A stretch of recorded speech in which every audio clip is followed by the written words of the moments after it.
everybody. This is Dr. Nadeem, and we are with Neelam Path Lectures, the Pursue series. As you are aware, all our lectures are available on YouTube.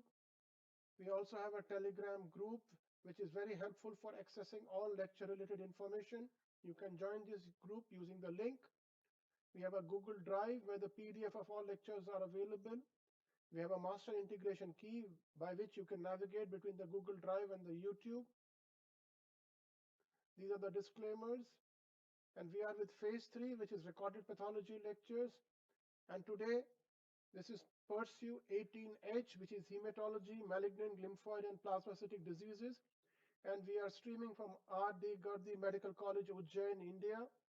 And the topic of the day is flow cytometric approach to mature lymphoid neoplasm.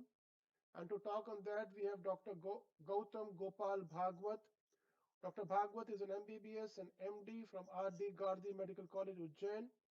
He has done a postdoctoral fellowship in lab hematology from the famous Tata Medical Center, Kolkata. Presently, he is a consultant hematopathologist and assistant professor at the R.D.Gardi Medical College of Ujjain. With a fellowship in lab hematology from TMC, he's worked as a section in charge in hematology and flow cytometry at the famous Suraksha Diagnostics, Kolkata. He has had hands-on training at the University of Salamanca, Spain in flow cytometry, and in 2019 received the Berend Houwen Travel Award at the annual conference of ISLH in Vancouver. His areas of interest is Hematology and flow cytometry. With this, I would request Dr. Gautam Gopal Bhagwat, sir, please start your lecture on flow cytometric approach to mature lymphoid neoplasm. Thank you. Namaste and hello to everyone. At the outset, I'd like to thank Dr. Nadeem for giving me this opportunity to talk on flow cytometric approach to mature lymphoid neoplasm. Previously, I've been associated with Pursue when I gave 3 consecutive talks on flow cytometry basics, techniques, and applications in which I had dealt with these 3 aspects of flow cytometry in details. And then uh, around 3 months ago, I had an opportunity to speak on sickle cell anemia for Pursue. Today, I am going to deal with the approach of flow cytometry in diagnosis, prognosis, and other aspects of mature lymphoid neoplasms. Before going into this talk, I would again mention that those 3 talks which I had given on flow cytometry, the postgraduate students must go and the residents must just go through those 3 topics in which I have elaborately discussed so that it becomes easier to understand the flow cytometric approach that I have given in this presentation. So what are lymphoid neoplasms? Uh, these are the tumors or the clonal tumors of mature and immature B cells, T cells, and the NK cells. Broadly classifying, they are the precursor lymphoid neoplasms, which we call as acute leukemia, that is the TALLs and BALLs. Mature lymphoid neoplasms, in which almost 85 to 90% are the mature B cell neoplasms, and therefore most of the time in this presentation I am going to spend on the mature B cell neoplasms. The other 10 to 12% are the mature T and NK cell neoplasms. The rest 2 categories are the Hodgkin's lymphoma and the immunodeficiency associated lymphoproliferative disorders. Now in these 2 conditions, most of the time the diagnosis is with IHC and the tissue diagnosis. Now, this talk is approach to mature lymphocyte neoplasm in respect to use of flow cytometry as the immunophenotyping technique. Here it is important to note that the lymphoid neoplasm, as the name suggests, will involve lymph nodes, and therefore the diagnostic tissue of choice one would think would be a lymph node, and therefore the immunophenotyping method of choice would be immunohistochemistry on that lymph node. But the superiority of flow cytometry in certain condition makes it better choice in those diseases. In the coming slide, I'll discuss in what conditions and how flow cytometry is superior than um, lymph node biopsy and IHC in certain diseases. So why I'm emphasizing on certain diseases, because on the role of flow cytometry is limited to certain diseases, but it is a superior modality in those diseases. And again, it is very important to know that the morphology and the immunophenotyping go hand in hand, and therefore both of these are complementary along with the molecular and the cytogenetics. So what are mature lymphoid neoplasms? These are the heterogeneous group of disorders of lymphocyte with a malignant or clonal proliferation. So these are clonal proliferation. B-cell neoplasms, as I have told, are much more common, and most of the diseases has an indolent course. Although there are certain diseases which are aggressive, but most of the diseases have an indolent course. And these, as the name suggests, are mature, and therefore they will lack the markers of immaturity, which are the CD34, TDT, HLA-DR in few, etc. HLA-DR, a marker, although if immaturity is present on most of the mature B cells. The most important point is that these corresponds to normal mature lymphoid cells, and therefore an understanding of how the mature lymphoid cells behaves is important to understand how a clonal lymphoid neoplasm would behave. There have been various attempts on classification of this lymphoid neoplasms. Way back in 1965, Rappaport gave the first of its kind classification in which these diseases were divided as lymphocytic, histiocytic, undifferentiated, and whether the presentation or the morphology was diffuse or was nodular. In 74, Luke Collins and along with that Keel for the first time gave a distinction of B versus T for the lymphocytic component, and then the histiocytic and undifferentiated were kept as same. Herein they introduced a low grade versus high grade in place of nodular and diffuse. So nodular would have been low grades and diffuse would have been high grade. In 1982, the working formulation of NCI came out with a classification which was based on the clinical outcome, and here they divided it into low versus intermediate versus high grade lymphomas. There in this classification, it was not B cell versus T cell classification. In 1994, the revised European American classification, that is the real classification for lymphoma, came in, and for the first time they incorporated immunophenotyping in classification. The B cells had CD19 and CD20, and T cells had markers such as CD3, 2, 7, etc. Also, here based on the clinical outcome, the diseases were classified as indolent and aggressive, and the diseases were given names according to the site of origin such as mantle cell, follicular cell, marginal cell, CLLs, etc.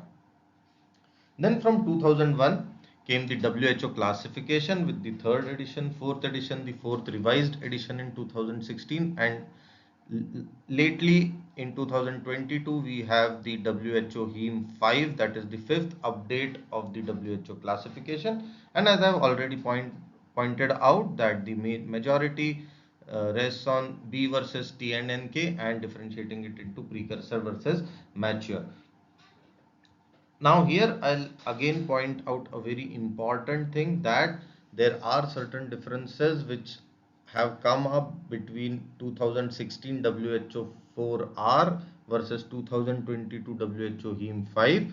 There are certain entities which have been deleted, certain entities which have been renamed, certain entities which have been um, introduced into the classification, and but it is out of the scope of this presentation to deal with everything of the differences, and therefore again a note that the postgraduates must go through the differences between 2016 and 2022 classification. Maybe we can have another class or a lecture on what are the differences between these two.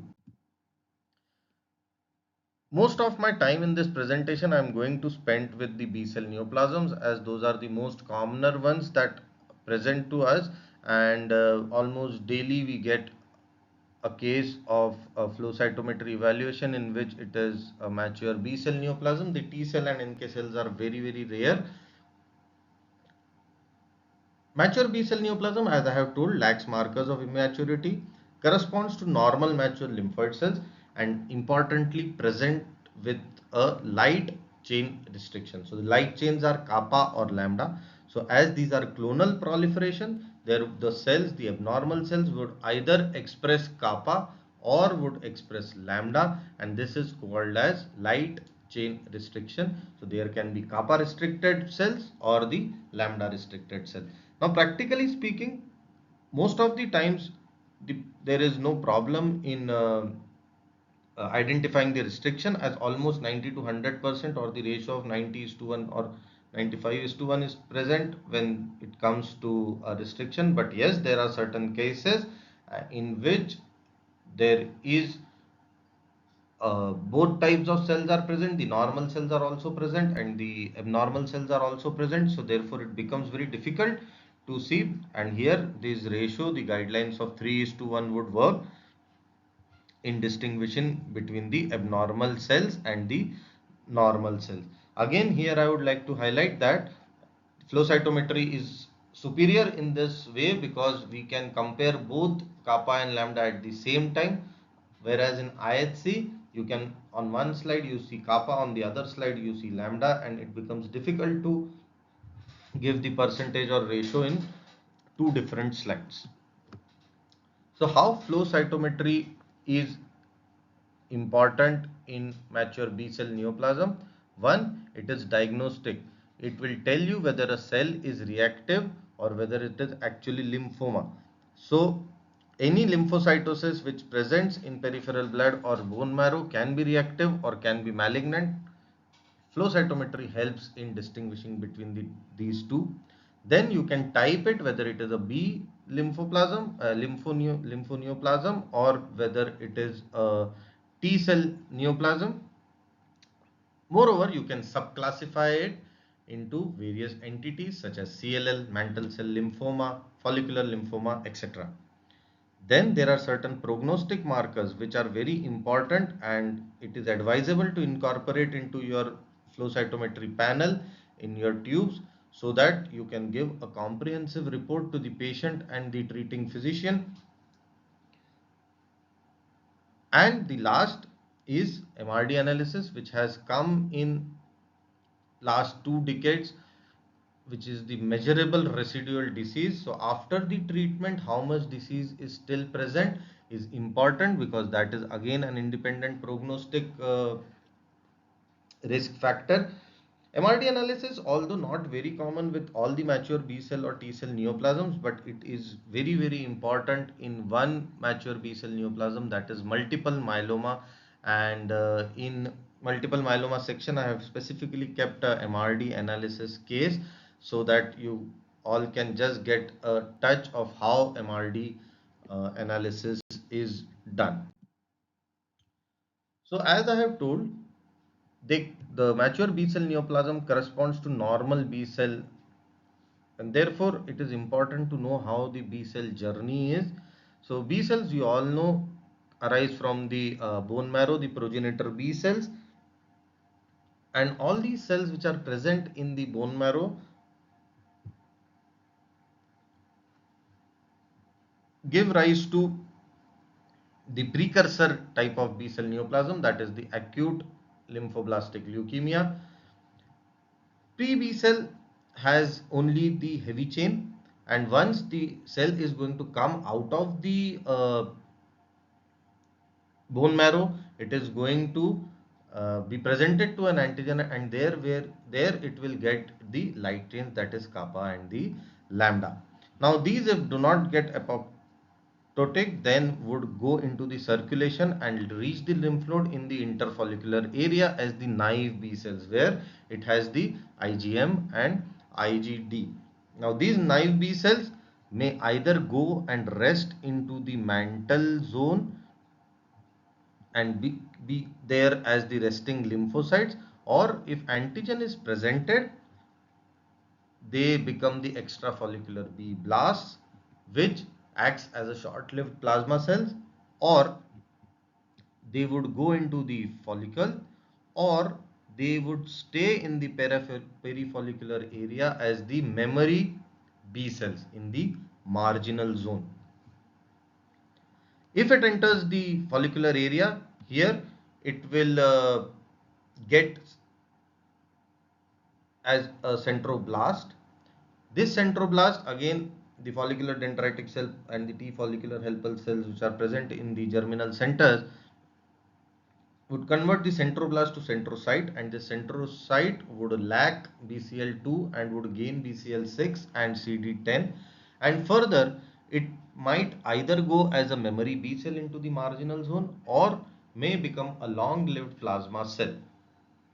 And once it is into the long-lived plasma cells, it would lose the CD20 that is present on it and gain a special surface marker, that is CD138. Now, as I have mentioned that the neoplasms correspond to mature cells. What do I mean by that? In the bone marrow, you would have precursor B cell neoplasms. The naive B cells would give rise to mantle cell lymphoma, or the naive B cells which are coming here as the memory B cells will give rise to CLL. Now, on this naive B cell, you would find markers such as CD5 positive, and therefore mantle cell lymphoma is a CD5 positive mantle, is a CD5 positive neoplasm. All those which are present in germinal center have a CD10, and therefore follicular lymphoma, Burkitt lymphoma, DLBCLs, the germinal center type, would have a CD10 positivity because they are coming from the germinal center. And all the post germinal center neoplasms such as marginal zone lymphoma, the malt lymphomas, the CLLs, DLBCLs, the activated type, will arise from the post germinal center neoplasm. I will come back to all these markers. I know it is a bit confusing, and you have to not only memorize but go through plots, go through reports again and again, so that you can uh, memorize and you can get into flow of what in which disease what marker is present. I'll try my best to explain it in every possible way. But before going to that, I'll just spend 2-3 slides on what is flow cytometry. So as I said, 3 talks that I have already given, all of you please go through them. But in nutshell, I'll just tell you what a flow cytometry does, what a flow cytometry is. So flow cytometry is measuring property of a cell as they flow in a fluid suspension across an illuminated light path. So a light would come, will fall on the cell. Depending on the property of the cell, it would scatter out the light, and that light is captured and analyzed. So the sample is labeled with antibody. So these markers, or the CD5, CD10, CD19, these are antigens which are present on either the surface, cytoplasm or nucleus of the cell. We put an antibody directed against that antigen. We attach a fluorescent molecule to that antibody, and if that antigen is present, the antibody will go and bind and will emit the fluorescent light, which will be captured by the photomultiplier tubes, and the signals will be presented to the analyzer on the computer screen as histograms or dot plots or various other methods, and by analyzing what kind of antigen is present, we would characterize a cell. One property of the cell which can be detected without putting any antibody. So there are 2 properties without putting any antibodies you can guess, which is commonly used in your day-to-day CBC analyzers, and one is the size. So forward scatter. So when this cell comes into the path of this light, it will scatter depending on the size. Smaller the cell, smaller is the scatter. Larger the cell, larger is the scatter. So more forward scatter means a bigger cell, a larger cell. Same way, side scatter is the property of the cell, which the property which causes side scatter is the granularity or the complexity of the cell. More complex a cell, more would be the granularity. So for example, we know neutrophil, eosinophil, these are granulocytes which have granules in the cytoplasm. They are complex, they are uh, granular, so the side scatter would be more, while a lymphocyte which has no granules in it would have lesser side scatter. Then, as I told, on a computer screen, we analyze. So, what we analyze is whether a cell is positive for that antigen or not. What is a positive? So on x-axis, all positives would fall on the right side, and on the y-axis, all positive will fall on the top of the y-axis. So in this case, on y-axis we have CD4 attached to the fluorochrome PE, and on the x-axis we have CD8 attached to the fluorochrome FIT-C. So if a cell has CD8 present on the surface, it will fall on the right hand side. If a cell has CD4 present on the surface, it would present on the top at the x-axis.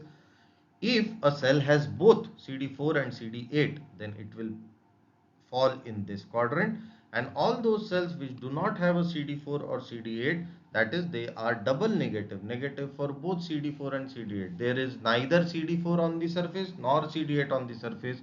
They will fall on this quadrant. Another terms which I am going to use are dim and bright. What is dim? So on x-axis, anything which is on the left hand side is dim. Although these are positive. See, anything which is falling over here would be negative. Extreme left and extreme bottom would be negative. So these are dim, and these have a brighter expression. What do we mean by that? That means the number of CD8 present on the surface, or the amount of CD8 antigen present with the cell is more, will give a bright expression. If lesser, will give a dim expression. And understanding this dim and bright is very important, because certain diseases have pathognomically bright expression of certain antigens and pathognomically dim expression of certain antigens.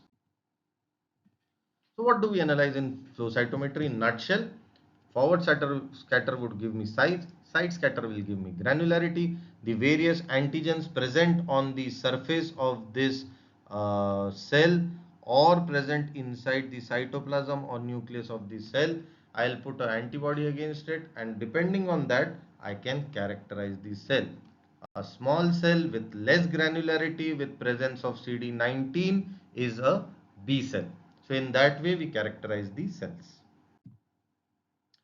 Now coming back to our topic, that is mature B cell neoplasms, also called as B chronic lymphoproliferative disorders or BCLPDs.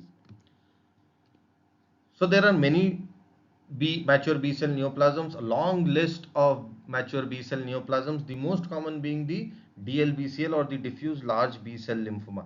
Now diffuse large B cell lymphoma is essentially a lymph node diagnosis, and although we can diagnose if there is spillage in the bone marrow, or the bone marrow is involved, or there is a spillage in the peripheral blood, but it is very rarely done on flow cytometry. So these are certain conditions in which flow cytometry has an advantage. It is easier, it gives more information than lymph node biopsy or IHC, and the conditions are BCLL. Now, of all cases which present in the peripheral blood, all lymphocytosis cases which present in the peripheral blood, B chronic lymphocytic leukemia is one of the most common diseases. The others are B pro-lymphocytic leukemia. Now, as I told, there are differences between WHO4R and WHO5, and BPLL is now no longer a distinct entity in WHO5. It comes under splenic B cell lymphoma leukemia with prominent nucleoli. Also, same is the case with hairy cell leukemia variant, but still I have kept these two names still over here, and I think till the time the book does not come out and we are not all into it, we will stick to these categories. But make sure that you know the differences between 4R and 5. The other conditions are splenic marginal zone lymphoma, mantle cell lymphoma, hairy cell leukemia, follicular lymphoma, lymphoplasmacytic lymphoma, and multiple myeloma. So as I told, and I am again and again emphasizing, the B cell neoplasms are nothing but an extension, or they correspond to the normal mature B cells. All those present in the bone marrow would give rise to acute lymphoblastic leukemia, and the mature naive B cells will give rise to CLL or mantle cell lymphoma, and the markers that would be present are CD19, CD20, immunoglobulin and CD38. One marker which has not been put over here is CD5. So CD5 is aberrantly expressed in these cells as it is present only in the mature naive B cells or in some cases the memory B cells. Then coming to the germinal center, the diagnosis is DLBCL, follicular lymphoma, Burkitt's lymphoma and most of the Hodgkin's lymphoma. The markers importantly that is present is a CD10. So CD10 would be positive in germinal center arising neoplasms.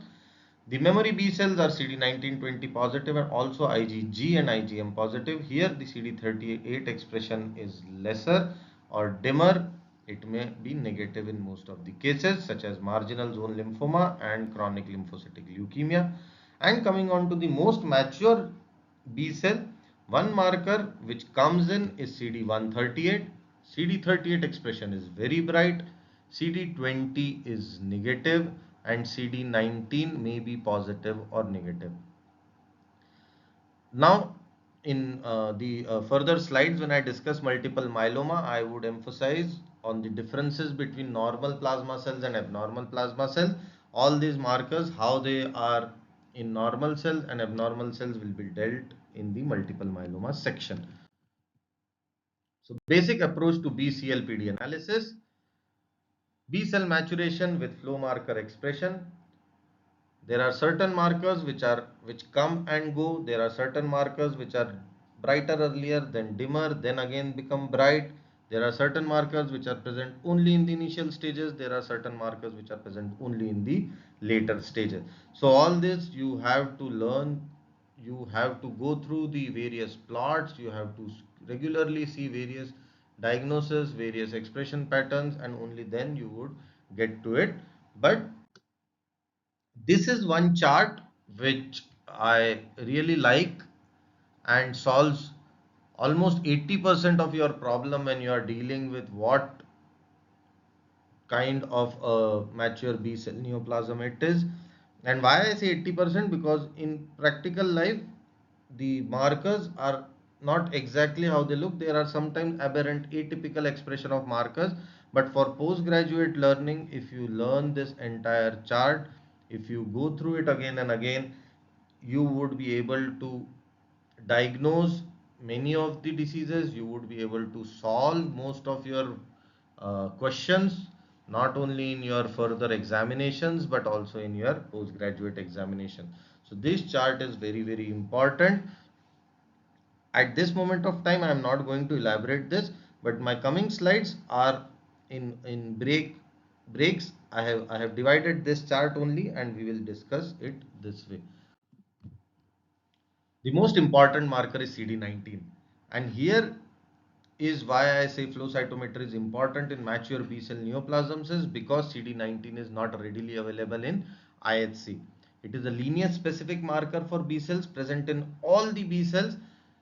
Only in few plasma cells you will not see it, but in almost all the B cells it is present. Importantly, normal plasma cell would have a CD19, or almost 70 to 80% of normal plasma cells has a CD19, but CD19 is absent in multiple myeloma or abnormal plasma cell, and this is a primary gating marker on lymphocyte subsets for the B cell neoplasms. What is gating, how it is done, I have all explained in the previous lectures, but I will go through it in short when I discuss the cases. So coming on to the first set of cases or first set of algorithm, and that is CD19 positive and CD45 bright positive cells. CD45 bright positive are the lymphocytes, CD45 dim positive are the blasts. So here we primarily gate the CD45 bright cells, and with that the second gating would be CD19 because we want to look into the B cells. Then the first division is whether it is a CD5 positive or CD5 negative. If it is a CD5 positive cell, the next marker which I like to put is CD200. If it is CD200 positive, it is chronic lymphocytic leukemia. depending on the CD20 expression. If the CD20 is dimmer, it is the classical CLL. If the CD20 is bright, it is atypical CLL. So a dim CD20 expression is present in classical CLL. Sometimes you might see CD20 is absent in CLL, and those are poor prognosis because there is an excellent drug rituximab which targets CD20, and in cases which are negative for CD20, that drug cannot be used. If CD200 is negative, CD20 is moderate to bright, the diagnosis is mantle cell lymphoma. Let's see the first case. A 65 years old male, asymptomatic, came for a routine checkup, revealed high WBC count with absolute lymphocytosis. On peripheral blood cell examination, atypical small lymphocytes with clump chromatin and smudge cells were seen. Now, what is absolute lymphocytosis? So, here I would make a point that anything in an adult more than 5,000 or any lymphocyte count more than 5,000 per cubic mm should be looked with suspicion, and a flow cytometry must be done to look whether the lymphocytosis is reactive or it is a lymphoma. Now in short, I'll discuss gating. The first gating that we do is forward scatter height versus forward scattered area. This is because, as I told, in a fluid suspension, one by one cell has to go, but it is practically not true every time. Sometimes 2 or 3 cells would go. Forward scatter tells me size. A very high forward scatter means 2, 3, 4 or multiple cells have gone together, and in that case I am not going to get a good marker expression, and therefore I need to remove these cells which are doublets or triplets or multiplets, and I'll see only the single cells. So that is the first gate. The second gate is usually of a side scatter versus forward scatter, which I'll deal with in my next case. Then, as I told, CD45 bright are your lymphocytes, so CD45 gating. Then whether they are CD5 positive or not. So once you have a CD45 positive, CD19 positive, you have to see whether they are CD5 positive or not. In this, the entire chunk is positive for both CD19 and CD5. Here you can see certain CD5 positive cells which are negative for CD19. Most likely these are the normal T cells. And this green population, which is the granulocytes, is negative for both CD19 and CD5. So 89.8% lymphocytes, out of which 80% lymphocytes are B lymphocytes. Why B lymphocytes? Because they are CD19 positive, and those are CD5 positive also. CD5 positive, CD19 positive. My next step would be to look for what is CD200 expression, and in this case I can see that the cells are positive for CD200. Also, one important point is here that I need to see whether CD20 is positive or not. So CD20 is positive, and what is the expression? It is dim. Why do I call it dim? If it would have been somewhere over here, I would have called it bright, but it is dim expression of CD20. So these are CD200 positive and CD20 dim positive. So CD519, 523 co-expression along with CD20 dim and CD200 positive is a CLL. One thing remains, I need to establish that these are clonal cells and these are not polytypic cells, that is both kappa and lambda are not present in these cells, and as you can see all these cells are kappa and there is nothing in lambda. You must be wondering why I have kept this green population here and why it is double positive. Green population, that is the granulocytes, are an excellent internal control because they give non-specific binding to both kappa and lambda and usually are seen as this rocket shooting over here, and that is how I place my quadrant. Now you would say somewhere you have kept a quadrant over here, somewhere you have kept your quadrant over here, somewhere you have kept it over here. So it all depends on the normal population that is present in your sample. So see these CD10 positive granulocytes, accordingly we have kept the marker. Again, this green population is going to be 20 and 23 negative, and therefore the quadrant is placed over here. And depending on how this granulocyte are expressing kappa lambda, we put our quadrant. So what do we get is a CD5 positive B cell neoplasm, which is also CD200 positive, and a kappa light chain restriction. The diagnosis is B chronic lymphocytic leukemia. Do we stop here? No, we have to give prognosis of this disease also, and CD38, CD49D and ZAP70 are excellent prognostic markers which are available with flow cytometry. CD49D, if it is positive, in this case it is negative. See, CD49D on x-axis, no cells are present over here. So in this case it is negative. CD49D if positive, the disease has a progressive course, and it is associated with shorter survival rates, and therefore it is a bad prognostic marker. Also CD38 or ZAP70 are positive in unmutated Ig variable hypermutation, and therefore they have a poor prognosis. In this case the CD38 was negative, and therefore this is a good prognosis CLL, and that is what has to be incorporated in while reporting your. So in this way flow cytometry acts as not only diagnostic but also prognostic. Coming to our next case, a 58 years old male presented with lymphadenopathy, anemia, thrombocytopenia, and an absolute lymphocytosis. On peripheral smear, the cells were looking blast-like, and diagnosis of acute leukemia was given, and a flow cytometry was suggested. Now, there were 80% CD45 positive cells, that are the lymphocytes, out of which 72% were B cells. These other cells are your T cells, and the green cells are your granulocytes. Coming on to CD19 and CD5. So again CD19 and 5 both were positive. So again this is the case of B cell with a CD5 positivity. Next marker that I put is CD200, but in this case CD200 is negative. So we go on to CD20. CD20 is moderate to bright. Look, in the last case, if you remember, the cells were lying somewhere over here for CD20. Here they are almost above the 1 log difference, and therefore you would call it as a moderate to bright expression. Whether these are clonal or not, yes, these are clonal. All the cells are lambda restricted, and there is hardly anything in the kappa. The ratio is definitely more than 3:1, and therefore this is a CD5 positive B cell neoplasm. Most likely the diagnosis is mantle cell lymphoma.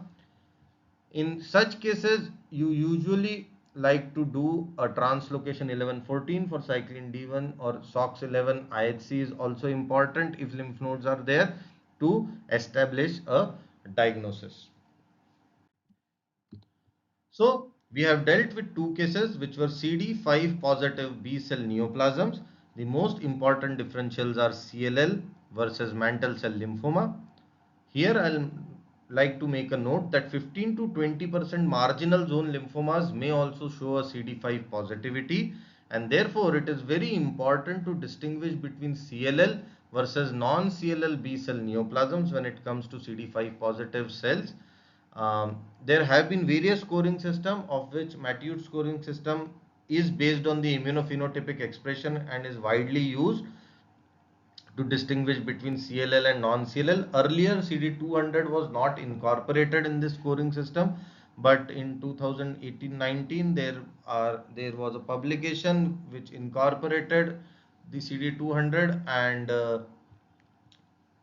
it was more sensitive and specific in distinguishing between CLL versus non-CLL neoplasm. So how do you differentiate? CD20 is dim positive in CLL while it is moderate to bright positive in mantle cell. CD23 is moderate to bright in CLL while it would be negative or dim in few cases of mantle cell. CD79B, FMC7 surface immunoglobulins are dim in CLL while bright in mantle cell. CD200, one of the most important markers, is moderate to bright in CLL while negative in mantle cell lymphoma. And cyclin D1 or SOX11 of course is negative in CLL while positive or would have a variable expression in mantle cell lymphoma. Coming on to our next set of algorithm, that is CD19 positive, CD5 negative and CD45 bright B cell neoplasm. So these are CD5 negative now. So the next marker that I'll put is CD10, whether CD10 is positive or negative. Here a word of caution, CD10 positive, you have to look for morphology, and integrating a morphological analysis is very important before giving out any immunophenotyping uh, results. So a low forward scatter, that is a smaller cell with CD38 dim positive, would be a follicular cell. A high forward scatter, that are larger cells, would be DLBCL GCB type. A CD10 positive with bright CD38 plus morphology corresponding to the Burkitt's lymphoma or L3 type of morphology will be Burkitt's lymphoma. If it is a CD10 negative, then and a high forward scatter, it is usually DLBCL, which is ABC type. But as I have already told, DLBCLs are not usually diagnosed on flow cytometry.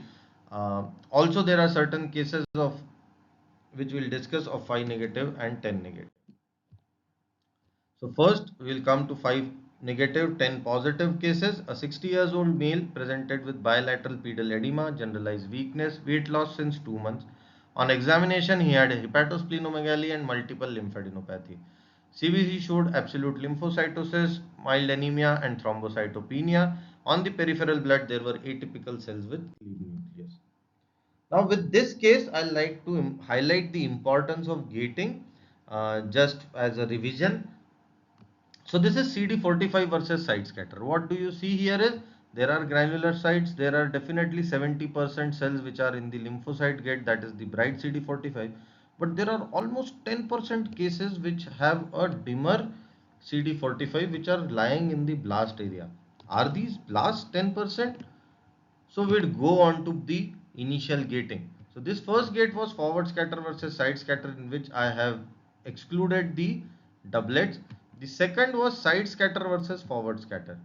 Side scatter versus forward scatter. Side scatter gives you the granularity or complexity, and forward scatter gives you the size. Now look at these red cells. These red cells have no size or very less size, and have no complexity or granularity, or have a very less complexity and granularity. So basically these are not cells, these are certain debris which have come into it, and therefore we need to put a refined gate. We need to exclude out these cells. So once you have excluded out these cells, what do you get is hardly anything in this blast.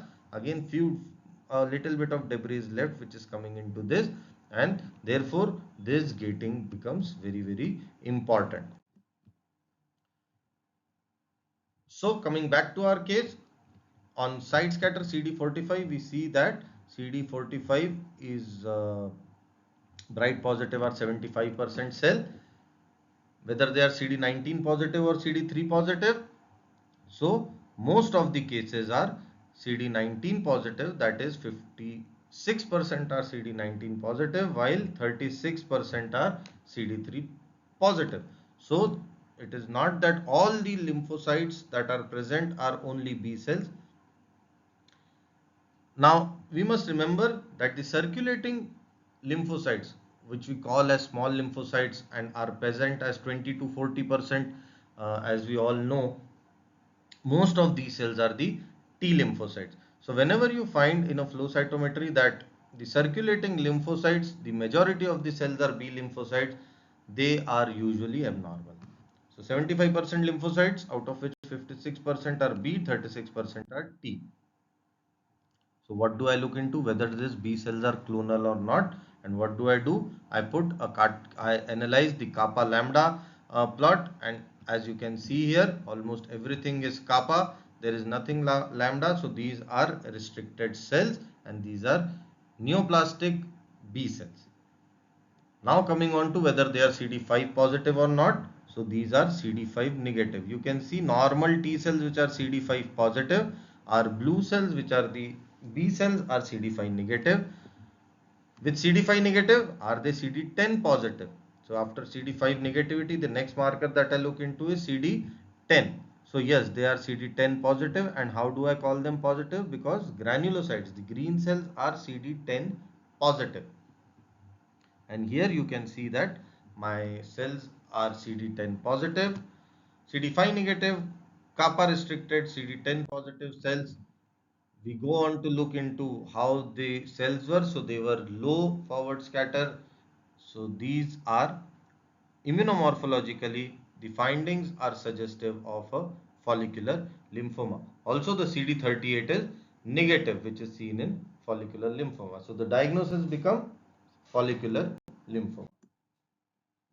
Coming on to next case. Now this case is, I must thank my seniors, my consultants, and my uh, scientific officers for sharing this case. This was the case when I was there, so it is from that time. Why I am telling all this story is because here the blue cells are not the abnormal cells, the green cells are abnormal cells. So this color pattern depends from individual to individual. There is no such standardization or guidelines on what color to be kept. I usually prefer blue for lymphocytes, green for granulocytes, but in this case, our choice of population or our population of interest is the green cell. So please look on to the green cells. A 16 years old male, cervical lymphadenopathy and swelling over the face. CD45, you can see bright CD45 positive cells, which are CD19 positive. FMC7 is positive, CD5 is negative, CD10 is positive. So with this finding, the other thing which is seen is HLA-DR is positive. All these cells are almost kappa restricted. So these are clonal cells.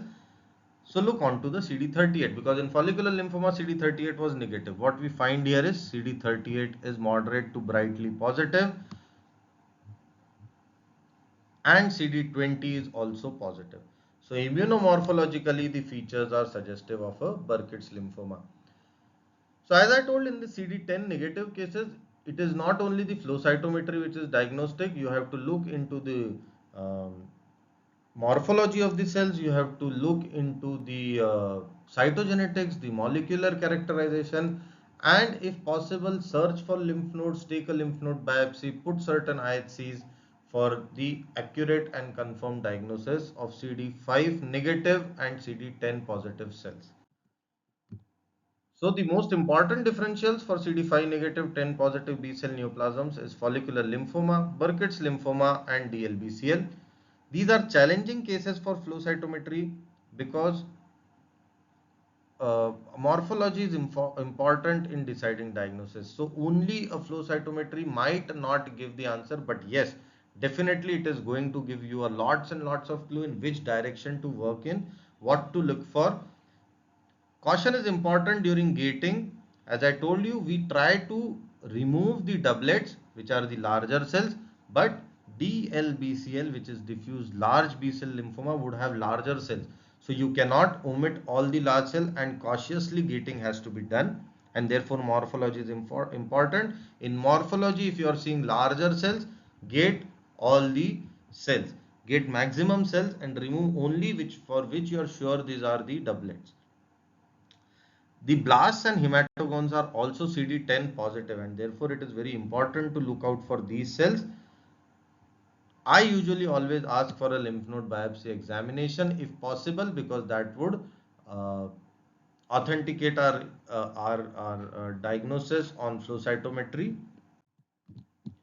Coming on to cases which are CD5 negative and CD10 negative, apart from DLBCL ABC type, the two important diagnoses are the hairy cell leukemia and the marginal zone lymphoma. Also, you would find hairy cell leukemia variants or the LPLs in this category. A 37 years old male, high grade fever, pneumonia, splenomegaly, pancytopenia. On peripheral blood smear examination, there were atypical cells with hair-like projections. So what do we have here is CD5 positive cells. Almost all are CD19 positive. CD5 is negative, CD10 is negative. So CD5 negative, 10 negative B cell neoplasm. What do we do is we put classical markers for hairy cell leukemia. The classical markers are CD11C, CD123, CD103 and CD25. So in this case, all these markers were positive. 11C 123 very bright positive, 103 positive and 25 positive. So the diagnosis was made as hairy cell leukemia.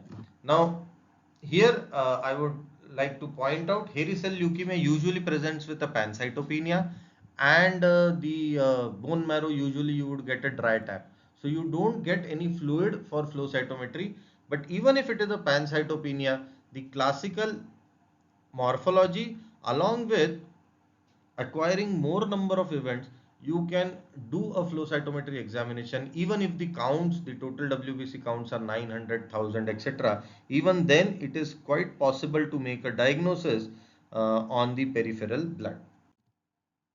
So CD5 negative, 10 negative B cell neoplasm, the most important differentials are hairy cell leukemia variant, the lymphoplasmacytic lymphomas and the splenic marginal zone lymphoma. CD103, CD25, CD11C and CD123 are markers for hairy cell leukemia. These markers are used to distinguish between hairy cell leukemia and hairy cell leukemia variant, which is negative for CD25 and CD23. So CD25 negative usually is the hairy cell leukemia variant. Hairy cell leukemia variant, this entity has been removed from the latest WHO 5 and now we call it as splenic lymphoma leukemia with prominent nucleoli. CD103 is negative in splenic marginal zone lymphoma. There is a bright expression of B cell markers such as CD20 and CD22. CD10 may be positive in 10 to 15% cases of HCL. Morphology would help in such cases. The splenic marginal zone lymphoma also has a classical morphology with the cytoplasm getting stretched towards one side or a villous appearance. CD5, as I have already pointed out, may be positive in 10 to 15% cases of splenic marginal zone lymphoma, and these are usually associated with very high counts and bone marrow infiltration. Annexin A1, which is available only on IHC, is the most important distinguishing marker in hairy cell leukemia. So as I told, hairy cell leukemia, you would usually have a dry tap and therefore bone marrow aspirates are not available for flow cytometric examination. So therefore bone marrow biopsy becomes important, in which you get classical fried egg appearance along with, if you put annexin A1, it is pathognomic of hairy cell leukemia. The other cells, the other neoplasms, CD5 negative, 10 negative, are lymphoplasmacytic lymphoma versus plasma cell neoplasms. CD19 and 56 becomes important. LPLs are CD19 positive, while plasma cell neoplasms are CD19 negative but CD56 positive. So with few cases, I tried to explain you how to approach to a mature B cell neoplasm. And again, I am putting this chart for all of you just to go through it, just to memorize it, remember it, take a screenshot, and whenever you come across a B cell neoplasm, practically or during solving a question, just go through this chart and it would be very helpful. Coming to the last mature B-cell neoplasm, that is multiple myeloma. Important is to distinguish between abnormal versus normal plasma cells. There is no single marker which can reliably distinguish between normal and abnormal plasma cells, and thus a combination of markers are studied in combination with clonality assessment. So you need a big list of markers because antigen expression pattern is heterogeneous in plasma cells. Normal plasma cells can express abnormal antigens. Abnormal plasma cells can express normal antigen. And therefore, only a CD19, 45, 56, 138 and 38 may not solve the problem of plasma cell neoplasm, and they may give false positive results. Light chain restriction, as I told, light chain restriction is very important in diagnosing B cell neoplasms, but it can be sometimes technically challenging because restricted expression becomes apparent when the monoclonal population represents almost more than 30% of the polyclonal. So if in a sample, if you have polyclonal plasma cell as well as the abnormal monoclonal plasma cells, then it becomes difficult to demonstrate a light chain restriction, and therefore other markers are important. So in this we can see that CD19 and 45 are positive in most of the plasma cells, while they would be negative in most of the abnormal plasma cells. 138 and 38 are positive, and these are the gating markers for the plasma cells. So for all the others mature B cell neoplasm, CD19 was the gating marker. For this, CD138 and 138 and 38 are the gating markers. Again, CD56 is negative in most of the normal plasma cells and positive in most of the abnormal plasma cells. CD28 positive in few of the abnormal plasma cells, and CD27 positive in 100% of normal plasma cells, but maybe positive in negative in almost 50% of the cell. So therefore a combination of marker becomes very important. For example, 40, 19, 45 negative, 56 positive, only 12% normal plasma cells would show it, and more than 60% abnormal plasma cells would show this combination. So the antigen expression pattern of plasma cell, CD19 is positive in almost 70% normal plasma cells and negative in almost 95% abnormal plasma cell. CD20 is negative in normal plasma cell, 100% negative in normal plasma cells, might be positive in few cells, abnormal plasma cells. CD20 is positive in normal plasma cell, negative in abnormal plasma cells. CD56 negative in 15% of plasma cells, positive in 75% of plasma cells. CD33, CD117 are two myeloid markers which may be positive in some subsets of the abnormal plasma cell, and CD28, which is a T cell activation marker, is positive in almost 50% of the abnormal plasma cells. So a normal plasma cell would be CD38, CD19 positive, CD20 negative, CD45 positive, 56 negative, and will have both intracytoplasmic lambda as well as intracytoplasmic kappa. Now one difference here is, till now whatever kappa lambda you were seeing in the mature B cell neoplasm was the surface expression. In plasma cell flow cytometry, it is the intracytoplasmic expression of lambda and kappa. Immunophenotype of a myeloma, that is abnormal plasma cell, CD38 is bright positive, CD20 is negative, CD19 is also negative, but CD56 is positive, and you would find either kappa or lambda restriction. Coming on to a case, now with this case I am going to demonstrate the role of flow cytometry in MRD analysis, that is the measurable residual analysis. For plasma cells, usually flow cytometry is not used in diagnosis because demonstrating plasma cells in bone marrow biopsy and aspiration suffices the diagnostic criteria along with other criteria, and therefore usually we don't get samples for diagnosing a multiple myeloma, but once treatment has started, MRD becomes very important, and MRD can be done only by flow cytometry. So coming on this MRD analysis case, a 60 years old male patient, case of multiple myeloma with kappa restriction, was in VGPR after 6 cycles of chemotherapy. A pre-transplant bone marrow was done to look for the measurable residual disease. On aspirate, plasma cells were less than 1%. On bone marrow biopsy, the plasma cells were less than 5%. So morphologically, the patient was in remission. So in flow cytometry analysis, MRD analysis, we usually tend to uh, acquire as many number of events as possible. So for example, in this case, you can see almost 16 lakh, 17 lakh, more than those events were acquired. 16 lakh were only the singlets which were analyzed further. And as I told, the primary gating was done on CD38 and 138 bright positive cells. So these all are normal. These all are plasma cells. Normal or abnormal, we'll see. So these were gated and further analyzed with CD19. So CD19 and 45 negative, which are your abnormal plasma cells, is most likely the measurable residual disease that is still present in the bone marrow. These cells, which are CD19 and 45 positive, are the normal plasma cells which are present in the bone marrow.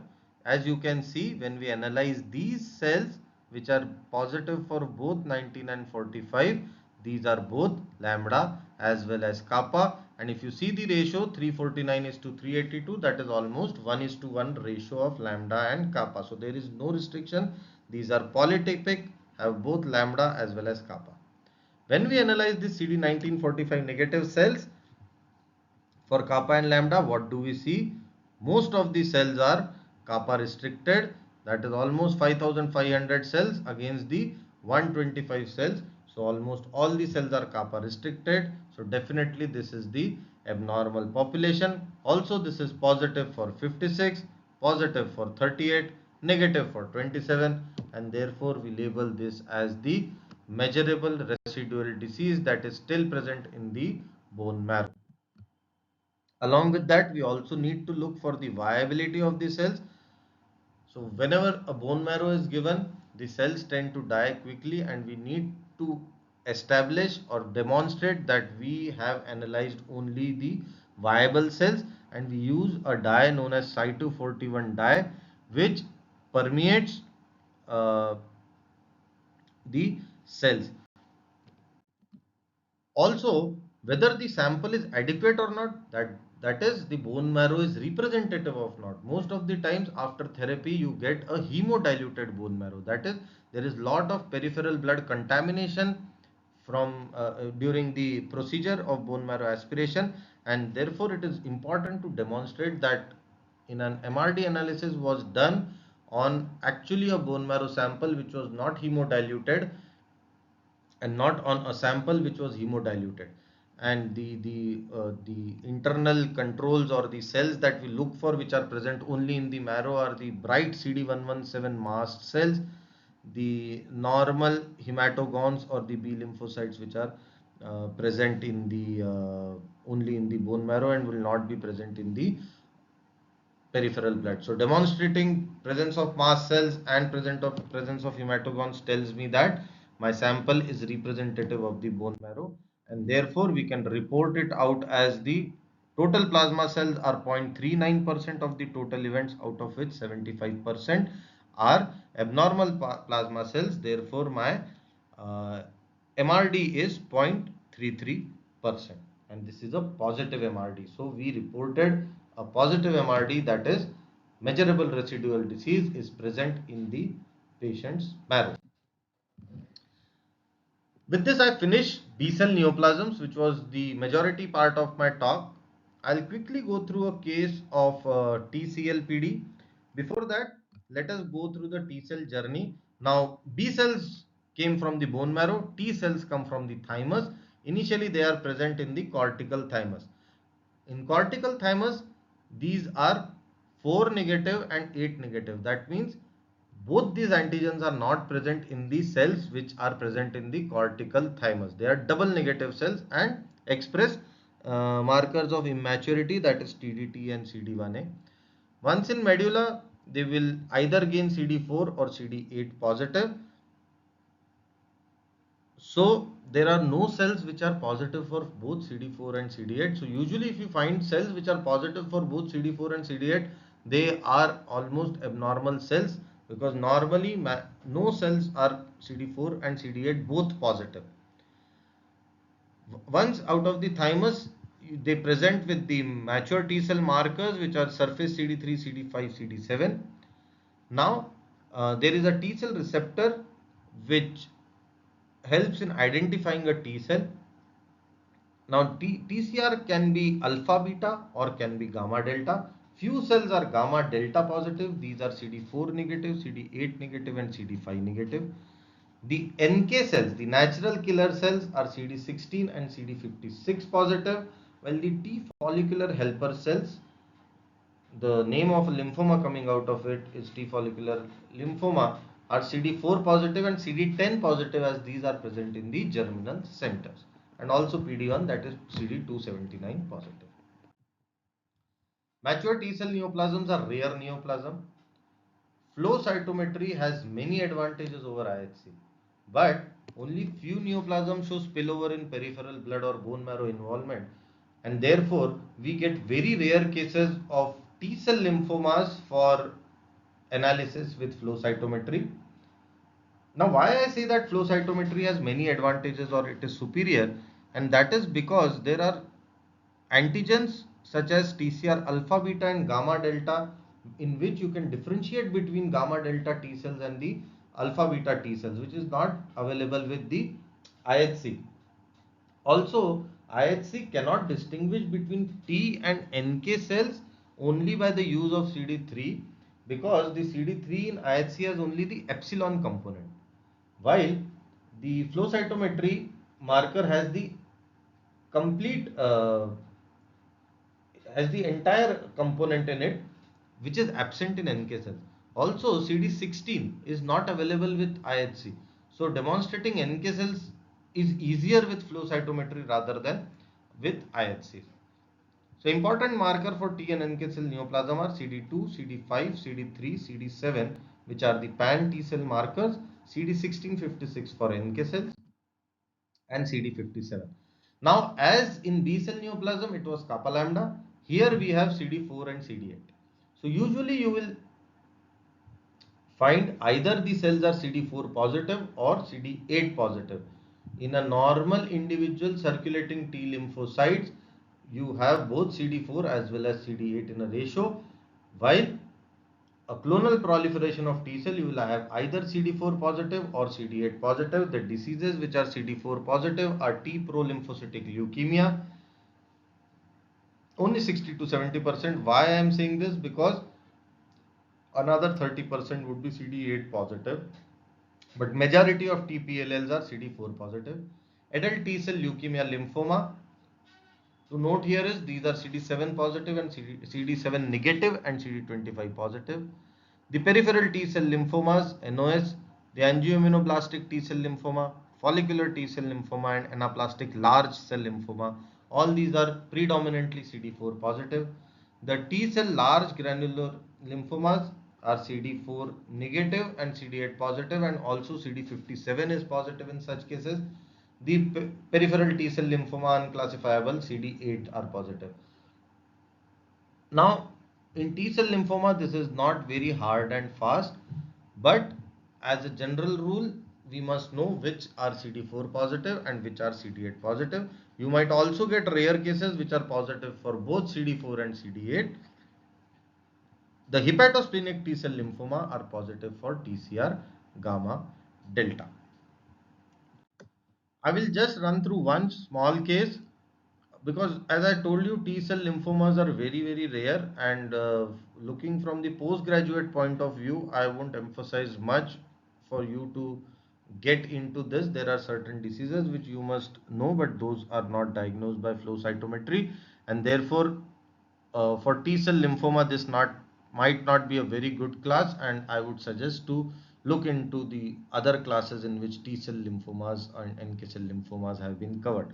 But from flow cytometry point of aspect, I would go through one case. A 49 years old female presented with hepatosplenomegaly pancytopenia. A bone marrow examination was done and it revealed blast-like cell. So flow cytometry was suggested, and everybody was quite sure that this is a acute leukemia.